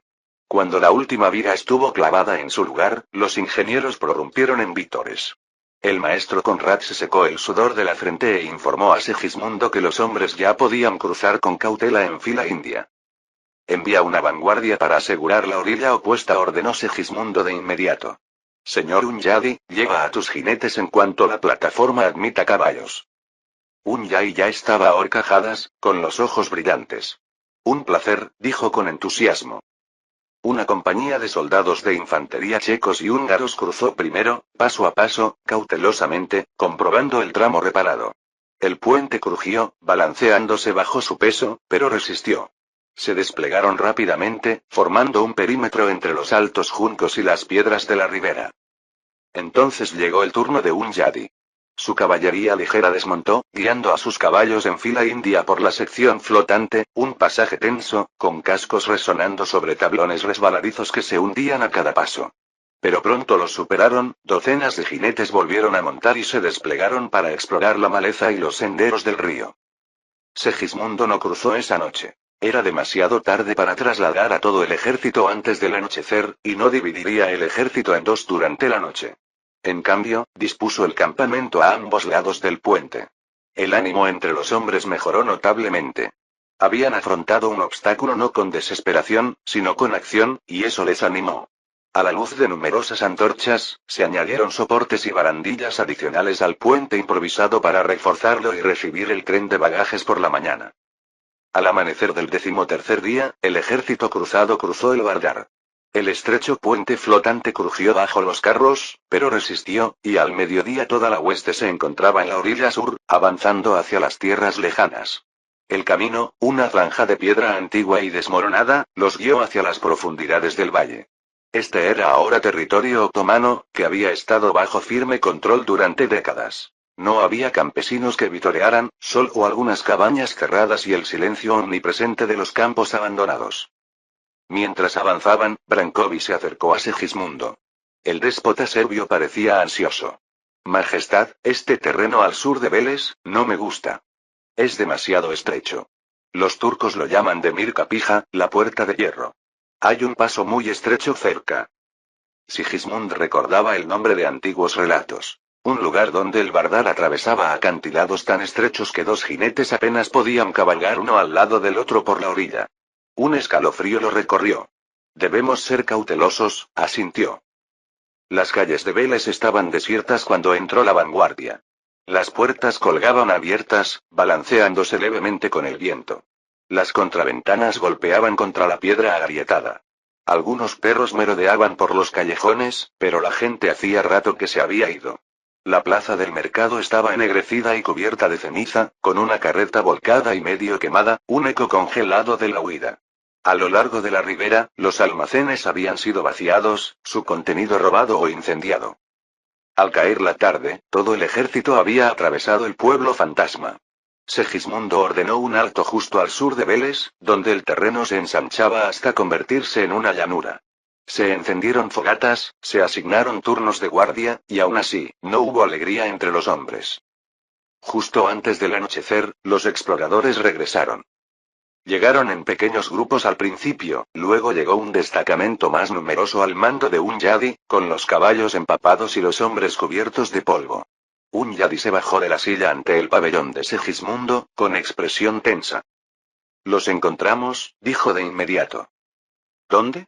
Preguntó Segismundo, levantándose ya. Al sur de aquí, cerca de Demir Kapija. Escalamos un risco que dominaba el valle. Desde la cresta, vimos toda la llanura iluminada con hogueras. Hunyadi señaló hacia el sur. Miles de tiendas, apiñadas. Hogueras, hileras de caballos, estacas para estandartes. Parecía un campamento completo, de esos que no se construyen a menos que se planee mantener el terreno. Sin escaramuzadores, majestad. Esto no es una fuerza de protección. La boca de Sigismund se tensó. ¿El cuerpo principal? Hunyadi asintió con severidad. Tiene que ser la fuerza principal de Murad. O al menos, su vanguardia. Suficiente para enfrentarnos de frente. Se hizo el silencio entre los oficiales reunidos. Tras ellos, el bardar susurraba, y en algún lugar una olla tintineó mientras un cocinero removía un caldo ligero. La marcha que se avecinaba se hacía más oscura ahora. Capítulo 24. El sol ya estaba alto cuando el primer cañón fue colocado en su lugar. El calor de principios de junio se reflejaba en la tierra ennegrecida frente a la puerta oeste de Larisa. Las moscas pululaban sobre los tallos de trigo carbonizados y las vigas rotas de las granjas en ruinas. Un viento seco soplaba del este, con un penetrante olor a polvo y ceniza vieja. Constantino permanecía bajo un descolorido toldo de mando en el límite del campamento de vanguardia, observando cómo los soldados maniobraban el cañón Dracos con ruedas para colocarlo sobre el terraplén inclinado, con sus ruedas de hierro crujiendo sobre la tierra compactada. Las cuerdas crujieron. Soldados empapados de sudor gruñeron mientras alineaban el cañón. Tras ellos, equipos mixtos de zapadores borgoñones, italianos y griegos comenzaron los preparativos para la larga trinchera, golpeando la tierra con pico y pala mientras marcaban las primeras líneas del cordón exterior. Más atrás, los oficiales gritaban órdenes mientras un segundo cañón avanzaba, con sus ruedas traqueteando sobre la piedra irregular. Constantino no dijo nada. Se limitó a observar, con una mano enguantada apoyada en el cinturón. No llevaba capa a pesar de la hora. El sol presionaba como una respiración contenida, lenta y castigadora. El sudor se acumulaba bajo su cuello y trazaba la línea de su columna vertebral con la deliberación de una espada. Por un instante fugaz, las torres de Larisa le recordaron una película que había visto una vez. Piedra oscura elevándose tras el humo, una ciudad desafiante y condenada. Era uno de los pocos recuerdos del siglo XXI que aún afloraban sin ser invitados, más raros ahora y más desvaneciéndose cada año. Los detalles se difuminaban incluso al llegar. Lo dejó pasar. A su lado, el general Andreas se protegía los ojos con la visera del casco, con la mandíbula apretada como granito tallado. Unos pasos atrás, George Sprant se movía con agilidad entre las tiendas de mando, con un folio de cuero bajo el brazo.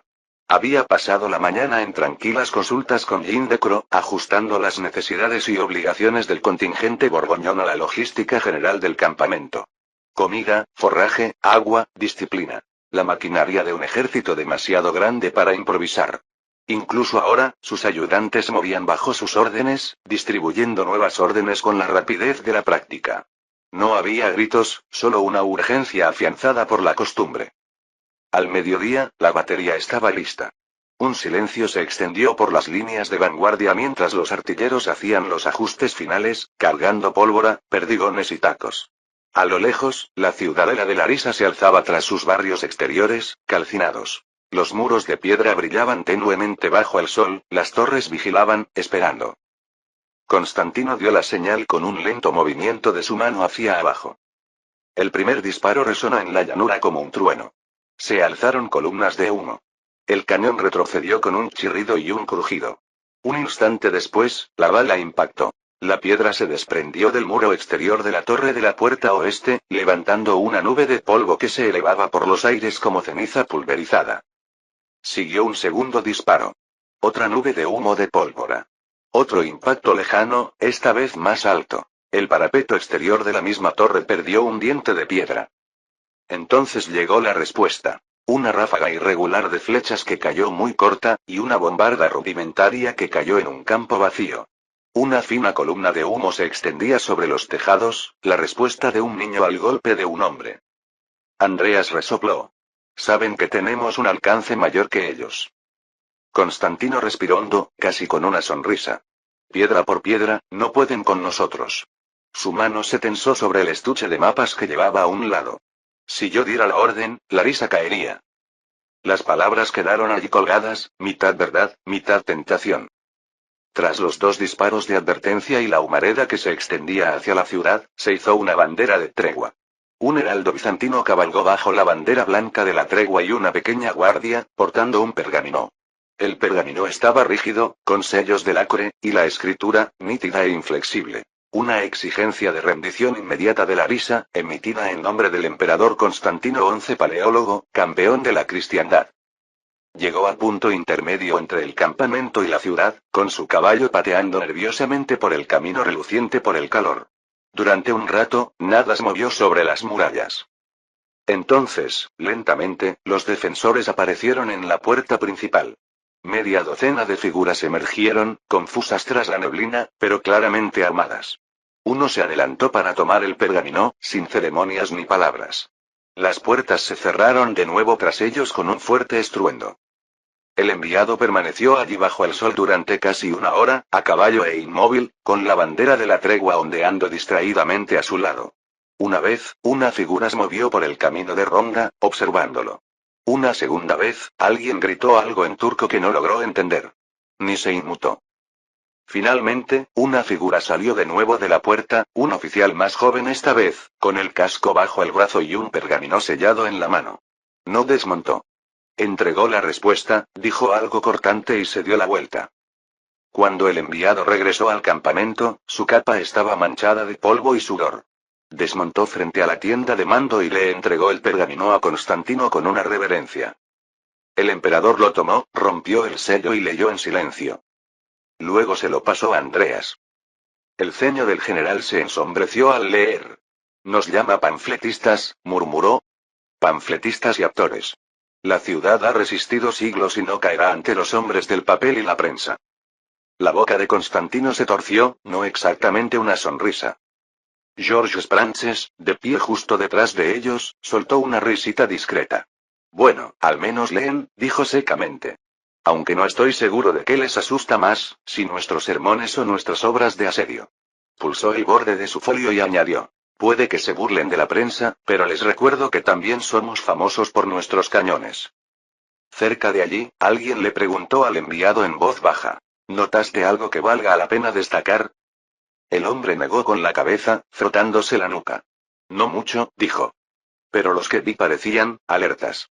Descansados. Bastante decididos. No se reían. Hizo una pausa. Eso sí que es algo. La noticia de la negativa se extendió por el campamento antes de que se asentara el polvo. Al anochecer, Constantino había convocado a su consejo. Las lámparas ardían con poca intensidad, y el humo, en espirales sobre los mapas de Tesalía, se extendía como herida sobre la mesa. Tomás habló primero, impaciente, con los ojos brillantes. ¿Se burlan de nosotros y lo dejamos así? Larisa tiene grano, dinero y orgullo. Toma la ciudad y los hombres marchan alimentados. Si la dejas, no parecemos cautelosos, parecemos derrotados. Mendigos pidiendo permiso para pasar. El imperio no puede permitirse parecer pequeño. ¿Y qué hemos predicado sino el hieros escopos? Tú encendiste ese fuego, hermano. Los hombres nos siguieron. Esperan más que palabras. Esperan piedras caídas, puertas rotas, la causa hecha carne. Dales pruebas palpables, y el campo se alzará con nosotros. Si pasas de largo, nuestras propias banderas parecerán mentiras pintadas. George Sprances no se levantó de su asiento. Su voz era tranquila, cortante, con la cadencia de quien recita libros de contabilidad. Tenemos pólvora para 2 asedios. 2, no más. Gástenla aquí, y Salónica espera sin oposición. Y cuando llegue Murat, lo recibiremos con piedras y oraciones. La mayoría no se deja vencer por el orgullo. Tomás se giró hacia él, con la voz endurecida. Así que confiamos en que una fortaleza a nuestras espaldas se mantenga en silencio. ¿Esperar que estas guarniciones nos muestren piedad? Eso no es precaución, George. Es una locura con la toga de un clérigo. Gindecro levantó una mano enguantada, su francés, torpe pero preciso. En esto, el príncipe tiene razón. Ningún capitán marcha con una ciudadela enemiga a sus espaldas. Larisa es la piedra angular de Tesalía. Tómala, y el resto la seguirá.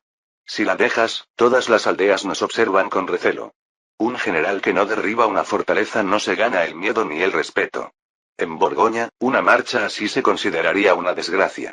Su mirada se fijó en Constantino. Una casa no se levanta colocando el tejado antes de los cimientos. Finalmente, Andreas se inclinó hacia adelante con la voz fría como el acero. He visto asedios que prometían coronas y solo dejaban tumbas. Cada piedra de Larisa nos costaría pólvora de la que no podemos prescindir y hombres que no podemos reemplazar. Semanas perdidas antes siquiera de enfrentarnos al sultán. Sí, podríamos tomarlo. Pero nos desangraría. Preferiría arriesgarme en la costa que ver a este ejército desangrarse contra estas murallas. Se hizo el silencio. Todas las miradas se posaron en Constantino. Apoyó las palmas de las manos sobre el mapa. En su mente, lo vio. Torres ardiendo, estandartes derribados, el rugido del triunfo. Lo sintió surgir en él, agudo y embriagador, la visión de sí mismo como conquistador. Lo deseaba. Lo deseaba con fiereza. Por un instante, le supo a sangre en la boca. Y entonces saboreó lo que vendría después. Pólvora reducida a cenizas, cuerpos en los callejones, Salónica esperando, advirtió Murat. Eso no fue victoria. Eso fue hambre. Respiró hondo.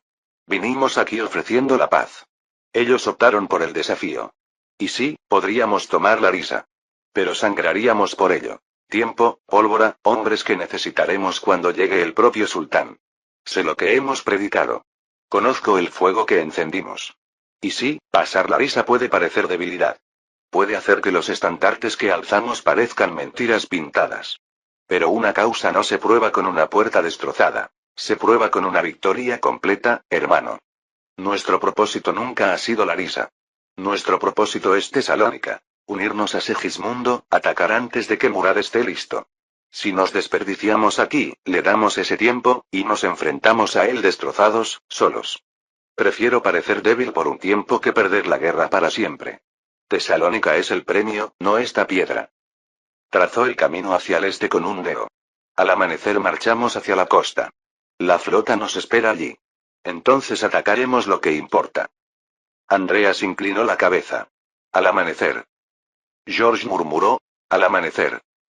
Tomás apretó la mandíbula, pero después de una larga pausa asintió una sola vez, de mala gana. La mirada de Jean de Cros se detuvo en Constantino, dubitativa, midiendo, pero al final inclinó la cabeza. Uno a uno se levantaron y salieron de la tienda. Andreas fue el primero en adentrarse en la noche, murmurando órdenes a sus ayudantes. George se quedó atrás el tiempo suficiente para apilar su folio con cuidado, luego miró a Constantino y dijo, casi en voz baja, elegiste bien. Pero las decisiones correctas aún pueden considerarse cobardía. Hizo una reverencia y salió. Tomás se quedó más tiempo. Se quedó de pie al otro extremo de la mesa, con los puños apretados a los costados y respirando con dificultad. Finalmente, dijo, hablas de moderación, hermano. Pero los hombres siguen a quienes los alimentan, no a quienes los privan de gloria. No esperó una respuesta. Salió a grandes zancadas hacia la noche. Constantino se quedó solo. El mapa yacía extendido bajo las lámparas, caminos y ríos como vetas sobre el pergamino. Cerró los ojos un momento, tranquilizándose. Cuando emergió, el campamento bullía con un movimiento silencioso. Las hogueras brillaban en fosas poco profundas. Los soldados se agazapaban a su alrededor, puliendo armas, cocinando guisos ligeros, con una risa débil y quebradiza. La noticia del desafío de Larisa ya se había extendido, y con ella, la orden de marchar al amanecer. Algunos hombres parecían aliviados. Otros murmuraban sombríamente sobre la pólvora desperdiciada, sobre una victoria negada. Constantino pasó entre ellos sin hacer comentarios. Una vez, al acercarse a una fogata, oyó un susurro que no le correspondía. Truenos, nada de tormenta. Los hombres guardaron silencio al verlo, inclinando la cabeza rápidamente, pero las palabras perduraron. Pasó junto a las fortificaciones de asedio, donde los cañones se alzaban silenciosos, apuntando hacia la ciudad. Más allá, las torres de Larisa se alzaban intactas, con faroles que brillaban tenuemente a lo largo del camino de ronda, y el estandarte creciente ondeando al viento. Parecían observarlo, como si la ciudad misma conociera la decisión que había tomado. Durante un largo instante permaneció allí, mirando las murallas. El fuego en su sangre lo impulsaba a dar la orden que había rechazado. Casi podía oírla. El estruendo del cañón, el crujir de las piedras, la oleada de hombres abriéndose paso por una brecha. Victoria, inmediata y fulgurante. Se dio la vuelta.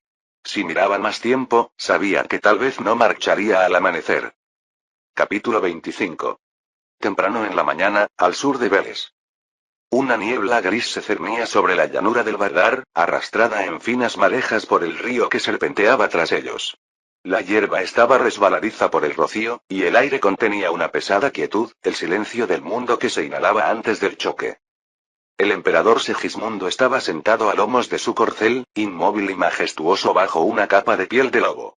Su armadura, pulida hasta un suave brillo, relucía. Bajo la celada con visera, su mirada recorría el campo con inquietud. Al otro lado de la llanura, el ejército otomano se había formado en silencio durante la noche. Largas filas de azaps con lanzas que brillaban al amanecer, genízaros con capas de rojo y blanco, la caballería sipaí descansando como serpientes enroscadas tras ellos. Las puertas de hierro se alzaban tras ellos, acantilados hendidos por el río, una estrecha boca de piedra que marcaba el camino hacia el sur. Era una trampa o una defensa. Y se activó. No son tantos como dicen, murmuró un yadi, acercándose con cuidado a su caballo. Su cota de malla aún estaba húmeda por la niebla nocturna, y los eslabones temblaban al moverse en la silla. Más que nosotros, sí, pero ni el doble ni el triple. Lo suficientemente cerca como para que el coraje importe, dijo Sigismund, sin girar la cabeza. Esperaba más. La reputación de Murai y los rumores sobre el tamaño de su ejército habían aumentado en las últimas semanas. Pero esta no era una horda abrumadora. Era formidable, sí. Pero no invencible. Eligieron bien su terreno, dijo Palatino Garay con gravedad, entrecerrando los ojos hacia la izquierda otomana. Cualquier retirada pasa directamente por ese paso. Quieren ganar aquí o desangrarnos intentándolo. Siguió un silencio. Entonces Brankovi habló, con tono sereno. Entonces veremos qué sangre cuenta más. Se santiguó. Con la ayuda de Dios, prevaleceremos. Segismundo se permitió un respiro, no de alivio, sino de determinación. Se giró en la silla y contempló sus propias filas. Piqueros en bloques apretados, ballesteros tras manteletes, caballería apostada a lo largo de los flancos bajo estandartes bordados con heráldica deslavada por la lluvia. El estandarte de San Esteban ondeaba tras él. Los oficiales paseaban en silencio entre sus hombres, revisando las correas, susurrando las últimas oraciones, apretando las empuñaduras y las riendas. Alzó la voz, no un bramido, sino la cadencia constante de una orden forjada por años de guerra y salas del trono. Mis señores, comandantes, amigos, comenzó, dejando que el silencio se instalara entre cada palabra como remaches de hierro. La línea resiste. Atacamos donde debemos. Y hoy, si Dios quiere, atacamos para recordar quiénes somos. Los nudillos de un yadi se blanquearon sobre las riendas, y el cuero crujió bajo su agarre. Los romperemos, dijo, no en voz alta, pero con férrea certeza. No son fantasmas ni demonios. Solo hombres. Segismundo se volvió hacia él, mirándolo fijamente a los ojos por primera vez esa mañana. Que así sea, dijo. Su voz se había vuelto baja e íntima, como si solo le hablara a un yadi y a su memoria. Por Nicópolis. Giró su caballo con un brusco tirón de las riendas. Sonaron trompetas desde la colina. Ladera abajo, los estandartes cristianos ondearon al viento, y los hombres comenzaron a moverse.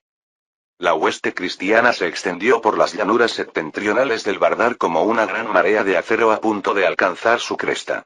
Con la luz naciente, se izaron los estandartes. Grifos, leones, águilas negras y la cruz de plata de San Esteban, ondeando suavemente con la brisa matutina.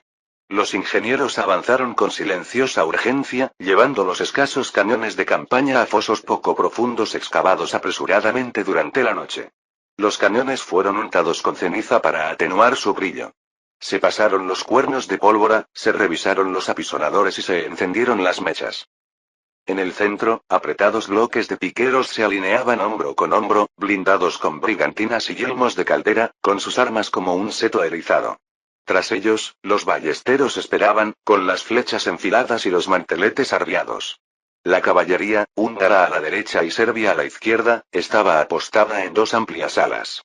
Los caballos pateaban la tierra y masticaban. Nadie hablaba más que en un susurro. Segismundo cabalgó lentamente por la línea central y luego giró bruscamente hacia un pequeño montículo cerca del puesto de artillería. Una bocina llamó a los capitanes y nobles. Uno a uno, llegaron. Garay, Brankovi, un yadi, Fruzin, una docena más de señores y abanderados, todos procedentes de los más diversos rincones del reino. Algunos llevaban armadura de placas. Otros habían llegado con abrigos desgastados por la batalla, adornados únicamente con los sellos de sus limajes. El barro se les pegaba a las botas y la lluvia oscurecía sus capas. Segismundo esperó a que se reunieran. Entonces habló. Hemos hecho lo que hemos podido, dijo en voz baja, casi como si estuviera conversando. Ahora viene lo que debemos hacer. No hubo fanfarrias. Ni florituras. Dejó que el silencio se prolongara un instante más antes de continuar. ¿Sabes lo que yace tras nosotros? El río, el camino, las tierras que nacimos para proteger. ¿Y sabes lo que tenemos ante nosotros? Las huestes de Murat, orgullosas y feroces. Pero no son dioses. Sangran, como todos los hombres. Y hoy, sangrarán ante los estandartes de la cristiandad. Se movió ligeramente en la silla, mirando hacia la puerta de hierro. Este paso, este campo, no es el fin del mundo. Pero es donde el mundo podría comenzar de nuevo.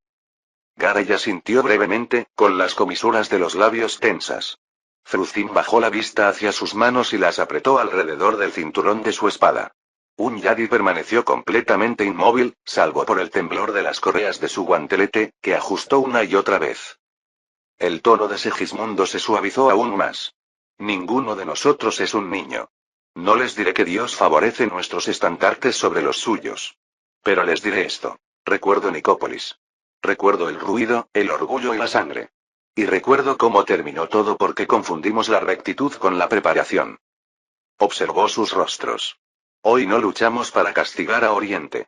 Luchamos para evitar que se cierre ante nosotros para siempre.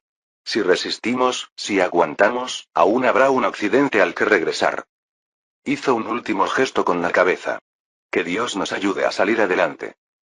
Brankovic se santiguó, murmurando en voz baja una oración con los caballeros de su casa reunidos a su alrededor. Uno de ellos colocó un desgastado icono de madera en la hierba. Otro se llevó la mano a la coraza y susurró los nombres de sus hijos. Yadi se apartó del grupo y se dirigió a sus filas, dando órdenes concisas a sus capitanes.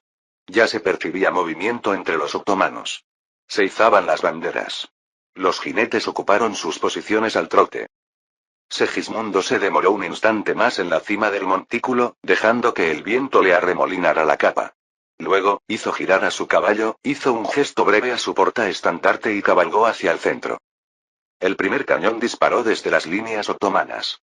No fue un disparo suave, sino una tos plana y atronadora, seguida de un chillido cuando la bala de cañón abrió una zanja poco profunda en la tierra, muy por debajo de las filas cristianas.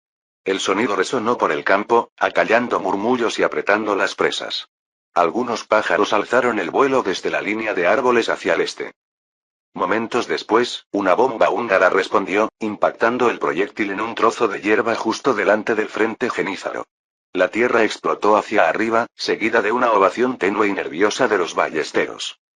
Ambos bandos no contaban con más que un puñado de armas primitivas, de boca pequeña y vientres gruesos. Estaban allí tanto para causar terror como para causar daños, señal de la nueva era que se asomaba a la luz sangrienta de la guerra. Las tripulaciones trabajaban con rapidez, a veces con torpeza, reforzando las cargas, encendiendo mechas con mechas de cuerno, rezando porque los cañones aguantaran. Uno no lo hizo. Una ovación gutural se elevó de las filas cristianas cuando una pieza otomana en el extremo izquierdo escupió fuego y luego se hizo añicos. El cañón estalló como fruta podrida, cubriendo a su tripulación con metralla. 2 hombres fueron lanzados hacia atrás, con las extremidades agitándose, mientras que un tercero se desplomó en el mismo lugar. El humo que se elevó después tenía un tinte rojo enfermizo. Luego vinieron los escaramuzadores. La caballería ligera avanzaba en oleadas dispersas, con los A-15 otomanos cabalgando a baja velocidad, disparando flechas al galope. La caballería ligera húngara les respondió de la misma manera, no para atacar, sino para quitarles espacio, maniobra tras maniobra. Desde el centro, las ballestas disparaban ráfagas constantes hacia la grisura. El cielo se llenó de bigotes. Los caballos relinchaban. Una montura sin jinete viró frenéticamente entre las filas antes de desplomarse con un golpe seco y húmedo. Aún así, las líneas principales resistieron. En 2 ocasiones, los flancos otomanos avanzaron fingiendo cargas, solo para retroceder antes de que los piqueros pudieran prepararse adecuadamente. Los genízaros avanzaron a paso firme, luego se detuvieron con los escudos en alto. Estaban probando, presionando, sin comprometerse del todo. Segismundo lo vio desde la cima de su colina, como lobos rodeando a un toro, aún inseguros de los cuernos. La línea cristiana apenas movió. Las órdenes se transmitían con trompeta y bandera. Segismundo caminaba tras el centro, con la mirada constantemente de un frente a otro. No hablaba a menos que se le dirigiera la palabra. El peso del mando recaía ahora, no como una corona, sino como una armadura. Vital, confiable y terriblemente difícil de quitar. Entonces lo vio. A la izquierda otomana, un momento de laxitud. Una ondulación en la línea, una de sus unidades de lanzas azab giró demasiado para contrarrestar un intento húngaro. Su flanco, aunque solo por un instante, se abrió. Tras él, la reserva Sipaí se había desviado demasiado y ahora tardaba en regresar. Un respiro. Un hueco. Miró una vez al cielo, despejado, implacable. El momento era ahora, o pasaría para siempre. Se giró de inmediato. Que suene la carga, dijo. Un mensajero salió disparado hacia la derecha húngara. Momentos después, sonaron las trompetas. La caballería pesada cristiana avanzó a toda velocidad. El acero resonó, los cascos retumbaron y los estandartes se inclinaron. La línea de caballeros coronó una colina baja con la fuerza de una marea. Segismundo observaba con la mandíbula apretada. La caballería arremetió contra el flanco otomano como un martillo contra el cristal. Las lanzas se astiraron, los escudos se desmoronaron, los hombres fueron despedidos de sus sillas como muñecos. Por un breve y cegador instante, la izquierda otomana se tambaleó, retrocedió, se tambaleó. La reserva Sipaí giró demasiado tarde, y los caballeros húngaros abrieron paso a través de la brecha con brutal disciplina, no una carga salvaje, sino una cuña de acero, deliberada y castigadora. Desde la cima de la colina, Segismundo vio la ruptura y la sintió. No solo la vio, sino que percibió el repentino cambio de ritmo, el desmoronamiento de la línea enemiga. Una extraña punzada de euforía le encendió el pecho. Este es el momento, dijo en voz baja y casi con reverencia, más al viento que a cualquier hombre a su lado. Por Dios, ya los tenemos. Sin esperar consejo, espoleó a su caballo. Su guardia personal lo seguía. 2 docenas de jinetes con arneses de placas oscuras, con el estandarte imperial ondeando tras ellos. Segismundo no se había lanzado al combate en años. La edad lo había convertido más en gobernante que en guerrero, más en estratega que en espada. Pero ahora, en esta ventana cada vez más estrecha entre la vergüenza pasada y la gloria anhelada, sentía regresar el anhelo de antaño. Esta, tal vez, sería su última carga. No una huida de la muerte, sino un viaje hacia la redención. Un triunfo. Un último instante para ser emperador, no de nombre, sino de hecho. El barro salpicaba mientras galopaban cuesta abajo, hacia la brecha, hacia el rugido creciente de la batalla. El corazón de Segismundo latía al ritmo de los cascos. Sentía las manos extrañamente ligeras sobre las riendas, y un hormigueo había empezado a aparecer tras sus ojos, como calor que se eleva tras un velo. Pero no le prestó atención. Le había dolido el cuerpo cada mañana de la campaña. Esto no era nada nuevo. Ahora se movía, libre de consejos, mapas y recuerdos. Casi podía verlo. El enemigo huyendo, las líneas cristianas avanzando, los estandartes ondeando sobre la puerta de hierro. Entonces la luz cambió. Una punzada de dolor le apuñaló tras el ojo derecho, blanca, abrasadora, y sus dedos se crisparon sobre las riendas. El mundo se tambaleó. El caballo se sacudió bajo él, confundido, y luego tropezó al desplomarse su jinete. El cuerpo de Sigismund se balanceó, se puso rígido y luego se desplomó de lado como un estandarte caído. Golpeó la tierra con una fuerza brutal. Su yelmo se soltó con un ruido metálico. Un crujido espantoso le siguió, el inconfundible sonido de un hueso al chocar con una piedra, y entonces se quedó inmóvil. El caballo, sin jinete, siguió galopando. Por un segundo, nadie se dio cuenta. Los guardias que se giraron en la silla solo vieron polvo donde había estado. Pero entonces uno gritó. Otro tiró con fuerza de las riendas, retrocediendo. Un estandarte se inclinó. Un jinete desmontó frenético. El susurro se extendió como fuego sobre la paja seca. El emperador ha caído. Primero confusión. Luego incredulidad. Entonces entra el pánico.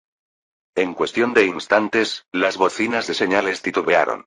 Las formaciones se tambalearon. Un capitán subalterno exigió que se izara más alto el estandarte.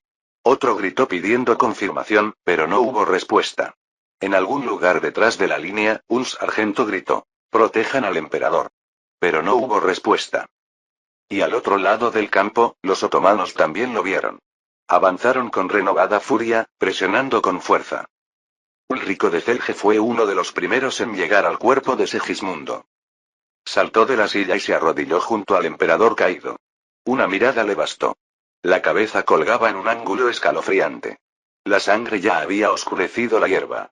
Ninguna herida, ningún golpe de espada, solo muerte, repentina y absoluta. Ulrich se puso de pie, con la mirada perdida, y le hizo señas al guardia.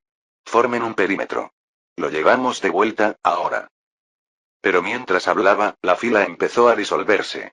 Los jinetes de la vanguardia retrocedieron al galope, desorganizados, con el rostro pálido de confusión. Las trompetas emitían señales contradictorias. Entonces los genízaros atacaron. Llegaron en una oleada disciplinada, con los sables relucientes, empujando con fuerza. Los azaps los siguieron, gritando desesperadamente, llenando cada grieta en la formación. Ulrich se giró para reunir a los hombres más cercanos. Mantengan la línea. Retrocedan. Una flecha le hirió en la garganta. Se desplomó junto a Segismundo, con un espasmo en el cuerpo antes de quedar inmóvil. Los dos hombres yacían al alcance de la mano, muertos con pocos minutos de diferencia. Fruzin intentó avanzar con un pequeño grupo de caballería, con la esperanza de recuperar el estandarte.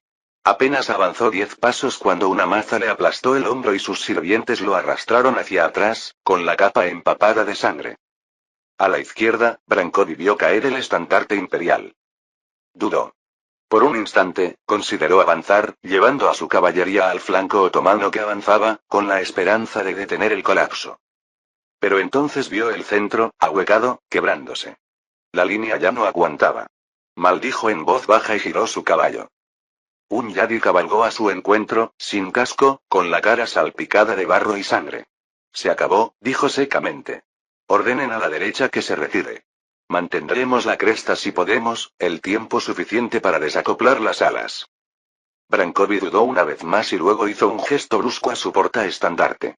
El hombre levantó el cuerno y tocó una nota larga y vacilante. La señal de retirada. La retaguardia serbia se movió con rapidez, formando una media luna alrededor de los hombres que se retiraban.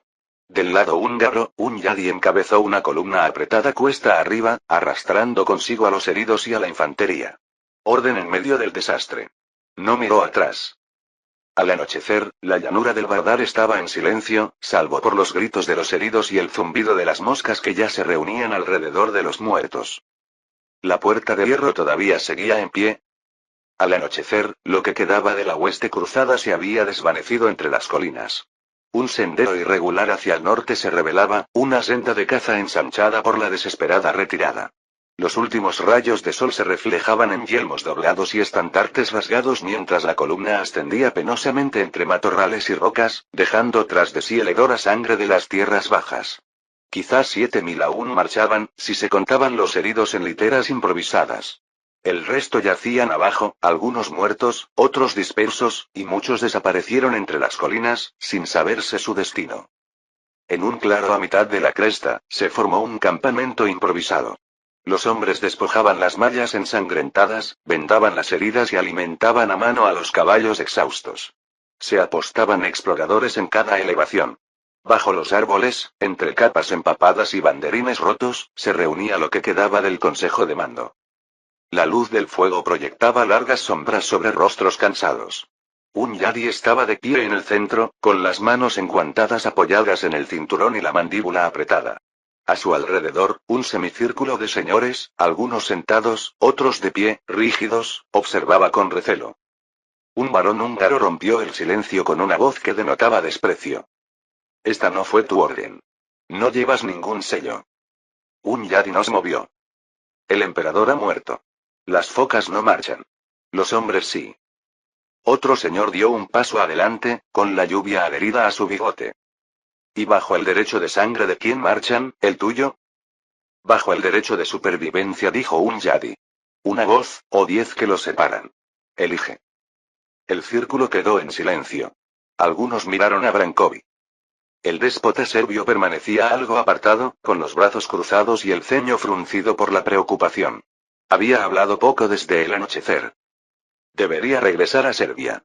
Si Murat gira hacia el norte, debo estar allí. Mis tierras ya están escasamente guarnecidas. Un yadi se volvió hacia él. Murat no se dirigirá al norte, dijo. Avanzará hacia el sur. Hacia Constantino. Querrá acabar con la amenaza bizantina rápidamente, antes de que crezca. No perseguir fantasmas por las colinas. Brankovi negó con la cabeza. ¿Y si te equivocas? Si viene a por las ruinas de nuestro ejército y nos elimina en retirada. Entonces moriremos, dijo un Yadi simplemente. Pero lo haremos atacando, no escondiéndonos. Avanzamos hacia el oeste, hacia Albania. Los contactos rebeldes podrían aún mantener su posición. Si los encontramos, si nos reagrupamos, quizás aún tengamos una oportunidad. Fin del capítulo 25.